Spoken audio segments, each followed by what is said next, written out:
Oke, assalamualaikum warahmatullahi wabarakatuh. Selamat pagi, anak-anakku kelas 4. Bagaimana kabarnya kalian semua di rumah? Semoga sehat selalu. Alhamdulillah kita dapat bertemu lagi di pembelajaran IPS setelah hampir 1 bulanan ya kalau tidak salah.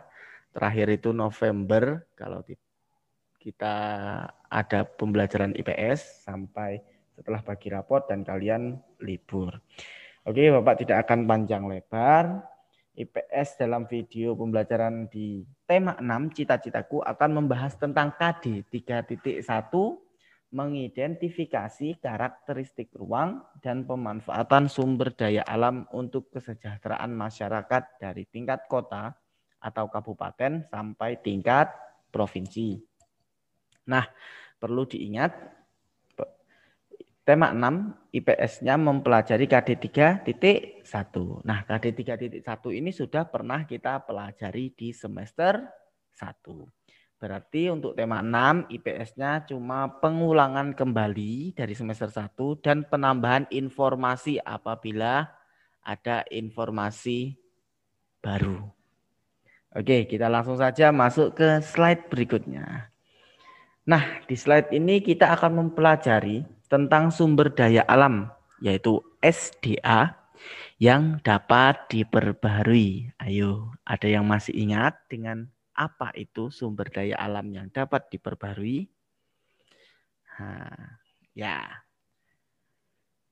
yaitu sumber daya alam yang dapat dihasilkan kembali dalam waktu yang tidak lama. Atau bisa juga sumber daya alam yang dapat diperbarui adalah sumber daya alam yang tidak akan habis walaupun digunakan secara terus menerus. Nah, di sini sudah ada keluar contohnya. Ada tumbuhan, ada air, ada udara, ada sinar matahari, ada hewan, ada tanah dan angin. Oke, Bapak rasa sudah paham ya? Kita lanjut ke slide berikutnya. Slide ini juga mempelajari tentang sumber daya alam atau SDA yang tidak dapat diperbarui. Ada yang masih ingat yang tidak dapat diperbarui itu apa? Oke, yaitu sumber daya alam yang tidak dapat dihasilkan kembali jika telah habis dimanfaatkan oleh manusia. Atau bisa juga anak-anakku, sumber daya alam yang tidak dapat diperbarui itu adalah sumber daya alam yang terbatas dan atau langka. Nah, di sini sudah ada gambar tapi belum tahu ini apa ya. Oke. Nah, di sini ada gambar atau tulisan minyak bumi. Selanjutnya ada gas alam. Selanjutnya ada timah. Selanjutnya ada pasir kuarsa. Selanjutnya ada nikel. Selanjutnya ada apa itu? Batu bara. Nah, ini adalah contoh sumber daya alam yang tidak dapat diperbaharui.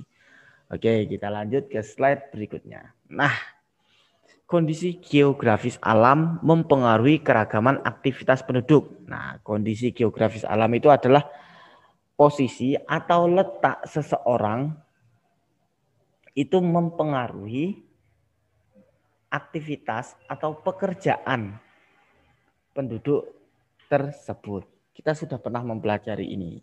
Kita lihat, ini gambar apa? Gambar sebuah kebun yang berada di dataran tinggi. Penduduk dataran tinggi itu memiliki keragaman aktivitas. Yang pertama, ada peternakan. Contohnya peternakan apa? Ada sapi perah, ada kuda, ada ayam, ada domba.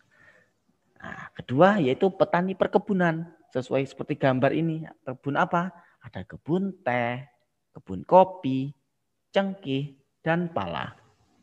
Nah, ada juga pertanian. Oh, ternyata di dataran tinggi juga ada pertanian, yaitu pertanian kol, kentang, wortel, seledri, apel, jeruk, jambu, dan alpukat.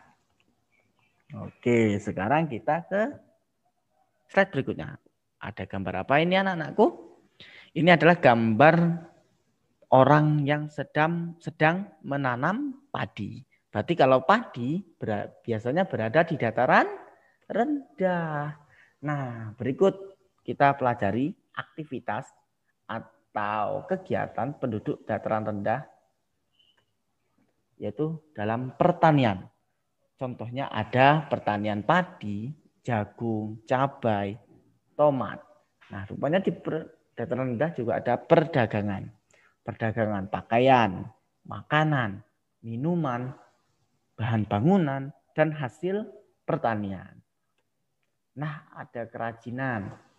Contohnya ada kerajinan meja, kursi, tempat tidur, dan hiasan. Nah, itu tadi adalah contoh kegiatan yang ada di dataran rendah. Sekarang kita beralih di daerah pantai. Penduduk di daerah pantai itu juga memiliki kegiatan yang beda dengan penduduk dataran rendah dan penduduk dataran tinggi. Nah, di dataran atau di daerah pantai itu penduduknya biasanya beraktivitas atau bekerja sebagai nelayan. Itu mencari ikan, udang, dan lain-lain. Kedua, yaitu ada petani garam. Yang ketiga, yaitu perikanan. Perikanan seperti tambak ikan, yaitu tambak ikannya yang bernilai tinggi seperti bawal, bandeng, dan lobster. Nah, inilah kegiatan yang ada di daerah pantai. Oke, kita lanjut ke slide berikutnya. Nah, di sini kita akan belajar tentang pemanfaatan sumber daya alam. Nah, tadi kita sudah mempelajari tentang sumber daya alam yang dapat diperbarui, sumber daya alam yang tidak dapat diperbarui, tapi kita belum tahu manfaatnya untuk apa aja. Nah, di sini kita akan mempelajarinya.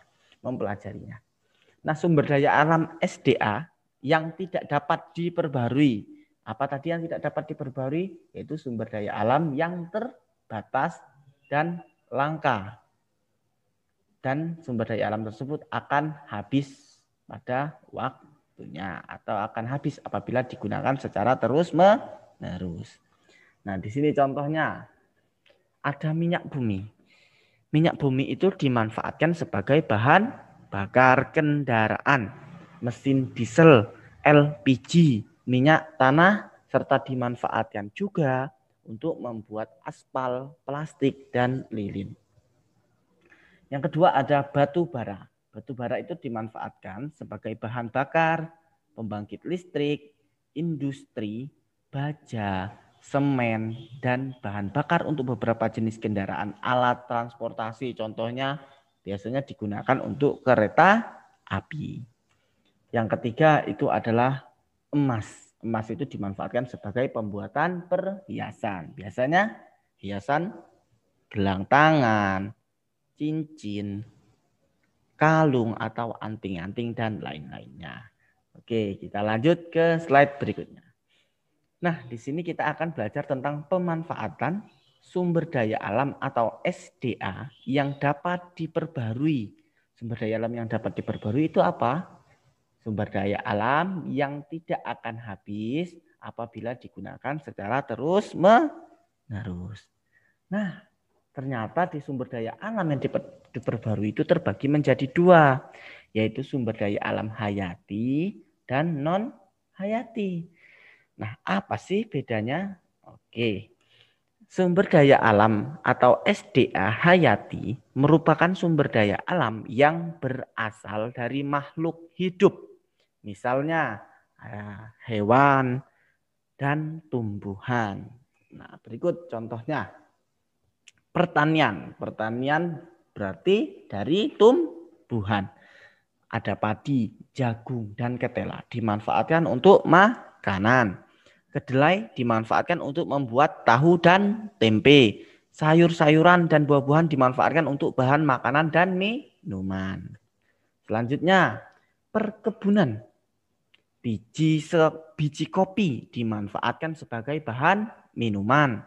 Kakao dimanfaatkan sebagai bahan pembuatan coklat. Kapas dimanfaatkan sebagai pembuatan pakaian. Getah pohon karet dimanfaatkan sebagai bahan pembuatan ban. Nah, itu adalah contoh dari sumber daya alam atau SDA hayati yang berasal dari tumbuhan. Sekarang kita dari hewan. Contohnya ada dari peternakan.